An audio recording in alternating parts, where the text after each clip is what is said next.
السلام علیکم ورحمۃ اللہ وبرکاتہ۔ بسم اللہ الرحمن الرحیم۔ دل کی بیماری دور کرنے کا نبوی نسخہ۔ حضرت سعد بن ابی وقاص رضی اللہ عنہ روایت کرتے ہیں کہ میں بیمار ہوا، میری عیادت کو رسول اللہ صلی اللہ علیہ وسلم تشریف لائے۔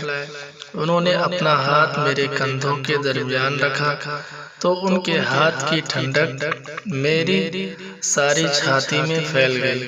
پھر فرمایا کہ اسے دل کا دورہ پڑا ہے، اسے حارث بن کلدہ کے پاس لے جاؤ جو ثقیف میں مطب کرتا ہے۔ حکیم کو چاہیے کہ وہ مدینہ کے 7 اجوا کھجوریں گٹھلیوں سمیت کوٹ کر اسے کھلا دے۔ مسند احمد، ابو نعیم، ابو داؤد کے اندر بھی حدیث پاک موجود ہے۔ فائدہ کھجور کے فوائد کے بارے میں حدیث بڑی اہمیت کی حامل ہے، کیونکہ طبی تاریخ میں یہ پہلا موقع ہے کہ کسی مریض کے دل کے دورہ کی تشخیص کی گئی۔